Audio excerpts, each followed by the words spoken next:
পশ্চিমবঙ্গ বোর্ডের সমস্ত স্টুডেন্টস তোমাদের স্বাগত আমাদের পালমাই নলেজ টু ইউ ইউটিউব চ্যানেলটাকে যদি তোমরা সাবস্ক্রাইব না করে থাকো তাহলে অবশ্যই সাবস্ক্রাইবটা করে রাখবে আর নতুন ভিডিওসের নোটিফিকেশন পাওয়ার জন্য বেল আইকনকে প্রেস করে রাখবে। তাহলে ভিডিওতে তোমরা দেখছো সপ্তম শ্রেণী পরিবেশ ও ভূগোল মডেল অ্যাক্টিভিটি টাস্ক প্রথম পার্ট। নিচের প্রশ্নগুলির উত্তর লেখো। প্রথম প্রশ্ন হচ্ছে, চিত্রের সাহায্যে ঋতু পরিবর্তন কিভাবে সংঘটিত হয় তা সংক্ষেপে ব্যাখ্যা করো। উত্তর দেখো আমি কিভাবে লিখেছি। পৃথিবীর বিভিন্ন স্থানে দিন রাত্রির হ্রাস বৃদ্ধির জন্য উত্তাপের হ্রাস বৃদ্ধি এবং পৃথিবীর কক্ষতলের সঙ্গে মেরুরেখার 66.5 ডিগ্রি কৌণিক অবস্থানের জন্য ভূপৃষ্ঠের বিভিন্ন স্থানে লম্ব ও তির্যকভাবে পতিত সূর্য রশ্মির জন্য উত্তাপের পরিবর্তন। প্রধানত এই দুই কারণে পৃথিবীতে ঋতু পরিবর্তন হয়। এখানে দেখো একটি চিত্র আমি এঁকেছি। এখানে সূর্য আর পৃথিবী সূর্যের চারিপাশে পরিক্রমা করছে। এবার দেখো কিভাবে লিখবে তোমরা। যখন উত্তর গোলার্ধ সূর্যের দিকে বেশি ঝুঁকে থাকে তখন উত্তর গোলার্ধে ক্রমশ দিনগুলো বড় আর রাত ছোট হতে থাকে, অর্থাৎ দিনের আলো অনেকক্ষণ পাওয়া যায়। সারাদিন ধরে সূর্যের তাপে পৃথিবী উত্তপ্ত হয়, অথচ রাত ছোট হওয়ার তেমন ঠান্ডা হওয়ার সময় পায় না। দিনের পর দিন এরকম হলে গরম বাড়তে থাকে। এই সময় উত্তর গোলার্ধে সূর্যরশ্মি পড়ে অনেক লম্বভাবে, সূর্যরশ্মি পড়ে অনেক লম্বভাবে পড়ে, তাই সূর্যের তাপও হয় প্রবল। এই সময় উত্তর গোলার্ধে গ্রীষ্মকাল আর দক্ষিণ গোলার্ধে শীতকাল। আবার যখন দক্ষিণ গোলার্ধ সূর্যের দিকে বেশি ঝুঁকে থাকে উত্তর গোলার্ধে, তখন ক্রমশ দিন ছোট আর রাত বড় হতে থাকে। দিনের আলো বেশিক্ষণ থাকে না বলে পৃথিবী বেশিক্ষণ ধরে উত্তপ্ত হয় না। রাতে ঠান্ডা হওয়ার সময় বেশি পায়। এই সময় উত্তর গোলার্ধে সূর্যরশ্মি বাঁকাভাবে পড়ে, তাই কম উত্তপ্ত হয়। এই সময় উত্তর গোলার্ধে শীতকাল আর দক্ষিণ গোলার্ধে গ্রীষ্মকাল হয়। তাহলে এভাবে তোমাদের লিখতে হবে। এবার দেখো 2 নম্বর প্রশ্ন কি বলছে। একটি চিত্রের সাহায্যে কোনো স্থানের অক্ষাংশ কিভাবে নির্ণয় করা হয় তা ব্যাখ্যা করো। উত্তর দেখো, নিচের ছবিতে গোলাকার বস্তুটি হলো একটা কাঁচ বা প্লাস্টিকের স্বচ্ছ বল, যাকে পৃথিবী বলে ধরে নেওয়া হলো। সি পৃথিবীর কেন্দ্রবিন্দু। দেখো এটি হচ্ছে কাঁচের বল, যাকে আমরা পৃথিবী ধরে মেনে নিয়েছি, আর এটি হচ্ছে কেন্দ্রবিন্দু পৃথিবীর কেন্দ্রবিন্দু সি থেকে নিরক্ষরেখা আর পর্যন্ত সি আর রেখা টানা হলো। পি হলো বলটির তথা পৃথিবীর উত্তর গোলার্ধের ভূপৃষ্ঠের উপর থাকা কোনো স্থান বা বিন্দু। এখানে দেখো এইভাবে তোমরা বুঝছো। এখানে এটা হচ্ছে কেন্দ্রবিন্দু, আর হচ্ছে নিরক্ষরেখা, আর পি হচ্ছে পৃথিবীর উপর কোনো স্থান বা বিন্দু।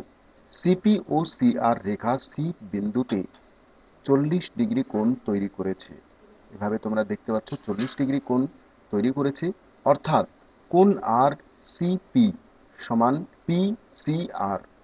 সুতরাং পি বিন্দুর অক্ষাঙ্ক হলো 40 ডিগ্রি উত্তরে, যেহেতু পি বিন্দুটি নিরক্ষরেখার উত্তরে অবস্থিত। দেখো এদিকে উত্তর আর নিচে থাকে দক্ষিণ। ঠিক আছে, তাহলে পি বিন্দুটি উত্তরে অবস্থিত আছে, অর্থাৎ পৃথিবী পৃষ্ঠের কোনো স্থান নিরক্ষরেখা থেকে পৃথিবীর কেন্দ্র পর্যন্ত টানা সরল রেখার ধরো আর সি সঙ্গে পৃথিবীর কেন্দ্রে সি যে কোণ পিসিআর তৈরি করে তাই হলো ওই স্থানের অক্ষাংশ।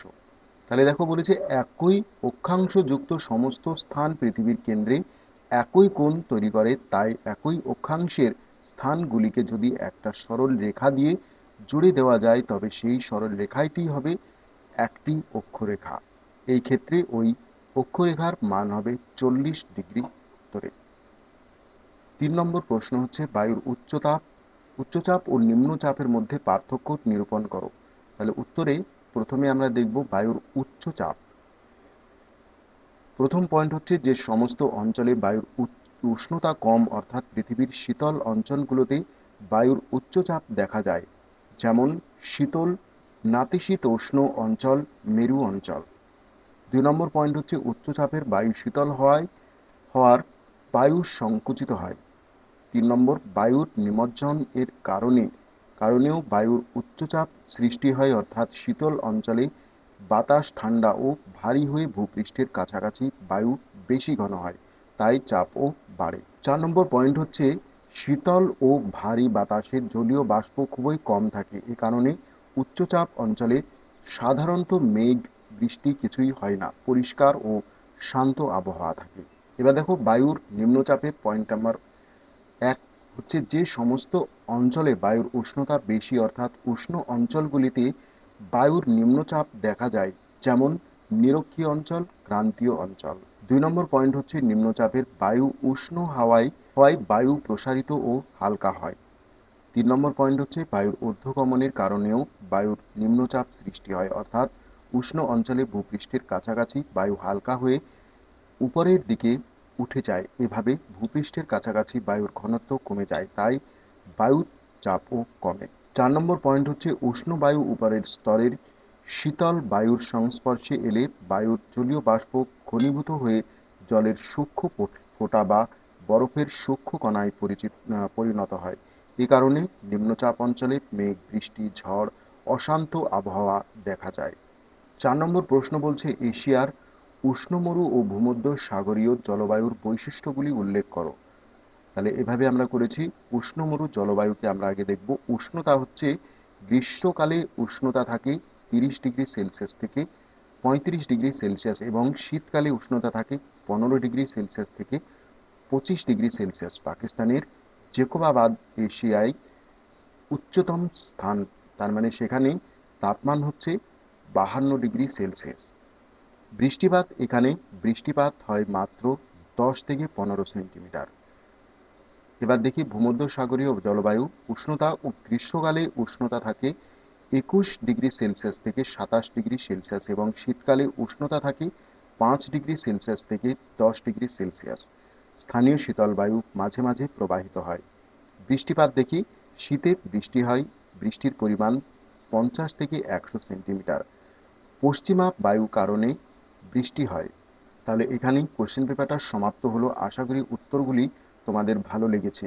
যদি ভালো লেগে থাকে তাহলে ভিডিওটাকে লাইক, কমেন্ট ও শেয়ার অবশ্যই করো।